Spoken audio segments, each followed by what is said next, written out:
Hai sahabat Riwariwi, kembali lagi dengan kami dalam video mitos atau fakta. Ketersediaan infrastruktur merupakan salah satu faktor pendukung pembangunan, baik sektoral maupun regional. Pembangunan infrastruktur di suatu wilayah bisa menjadi bagian dari sebuah investasi yang bertujuan untuk peningkatan pertumbuhan ekonomi wilayah. Secara ekonomi, dibangunnya bandara di Kediri akan mempermudah akses dengan pilihan moda transportasi yang lebih cepat serta membuka ekonomi wilayah, potensi ekonomi berbasis sektor pariwisata, pertanian, perdagangan dan jasa, industri baik di wilayah Kediri dan sekitarnya diprediksi semakin tumbuh dan berkembang. Investor dari luar semakin mudah menjangkau Kediri dan sekitarnya dengan layanan moda transportasi udara, dan dengan keunggulan ini bisa jadi investor akan menjatuhkan pilihan untuk berinvestasi di Kediri Raya. Lalu seperti apakah persiapan kota Kediri untuk menghadapi itu semua?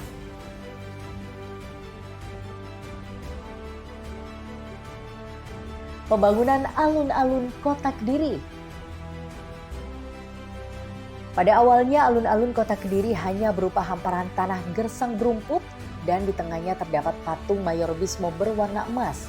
Baru pada tahun 90-an alun-alun dipugar menjadi sebuah taman dengan area pejalan kaki dan sentra kaki lima yang tersusun rapi di sebelah utara saat ini. Alun-alun kota Kediri akan didesain ulang dengan menggandeng arsitek Andra Matin. Pembangunan ruang terbuka hijau alun-alun dilakukan sebagai upaya memberikan kenyamanan aktivitas masyarakat, terlebih lagi untuk anak-anak.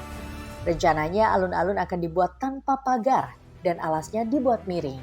Lalu di sebelah utara akan ada bangunan untuk para PKL. Atap dari bangunan dibuat seperti gunung yang terinspirasi dari gunung di sekitar Kediri. Dinas Lingkungan Hidup, Kebersihan dan Pertamanan DLHKP Kota Kediri menganggarkan hingga 1,25 miliar rupiah untuk proses DED, yakni proses perencanaan atau detail gambar kerja rencana pembangunan alun-alun kota ini.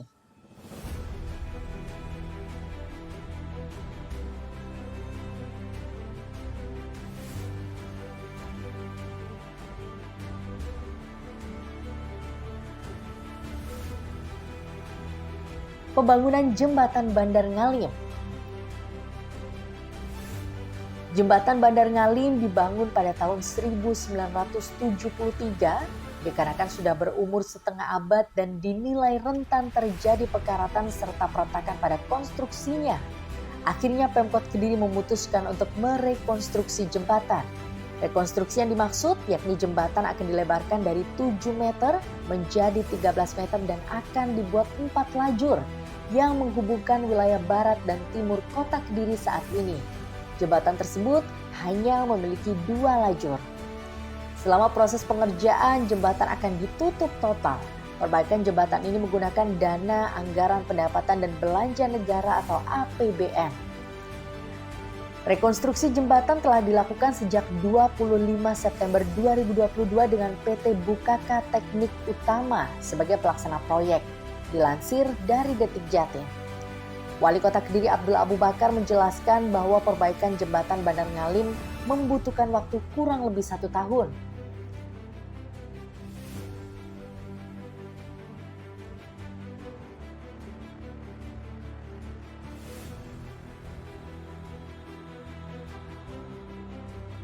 Pembangunan Jalan Doho. Aktivitas di kawasan Jalan Doho Kota Kediri seolah hampir tak pernah mati. Kawasan dengan panjang kurang lebih sekitar 1 km tersebut dipenuhi dengan kegiatan perdagangan baik dalam skala besar maupun skala kecil. Sebagai urat nadi perekonomian, di sepanjang Jalan Doho banyak berderet toko yang sejak zaman kolonial hingga sekarang masih menjadi pusat perekonomian. Sebagai jalan utama, toko-toko di kawasan ini umumnya mendagangkan barang fashion, elektronik, optical, onderdil kendaraan, binatu hingga kuliner. Namun siapa sangka salah satu ikon Kediri ini juga bakal dirubah wajahnya. Berikut perencanaan wajah baru Jalan Doho ke depan.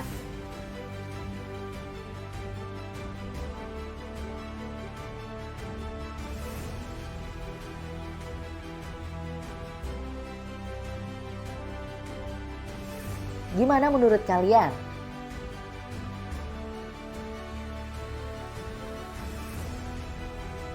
Taman Brantas memiliki tujuan untuk meningkatkan kesejahteraan masyarakat. Pemkot Kediri berkonsentrasi membuka ruang terbuka taman hijau. Tempat ini dimaksudkan untuk ruang publik yang menampung berbagai aktivitas segala lapisan masyarakat, baik lokal ataupun dari luar kota. Nah, pada tanggal 7 April 2018 yang lalu, seperti namanya, Taman Brantas ini berdekatan dengan aliran Sungai Brantas, serta di bawah jembatan Brawijaya Kota Kediri. Sementara itu untuk luasnya, tempat wisata ini mencapai 1,5 hektar. Namun dengan dibangunnya bandara, Wali Kota Kediri Abdullah Abu Bakar berencana melebarkan Taman Brantas dengan tujuan untuk menambah ruang terbuka hijau. Tak sedikit masyarakat yang mendukung program tersebut. Masyarakat menyadari dengan dibangunnya bandara selain berkontribusi dalam pengembangan ekonomi dan sosial, juga ada dampak negatifnya. Tingginya lalu lintas menuju bandara yang berpotensi pada meningkatnya polusi udara, selain gangguan pada pendengaran dan waktu istirahat. Kebisingan jenis ini dapat berdampak pada kualitas hidup seperti tekanan jiwa atau stres dan sulitnya berkonsentrasi. Maka di Kota Kediri perlu disiapkan dengan baik untuk fungsi filter terhadap kebisingan dan menyaring udara. Sehingga pilihan yang bisa dilakukan adalah penghijauan. Berikut gambaran perencanaan perluasan pembangunan Taman Brantas.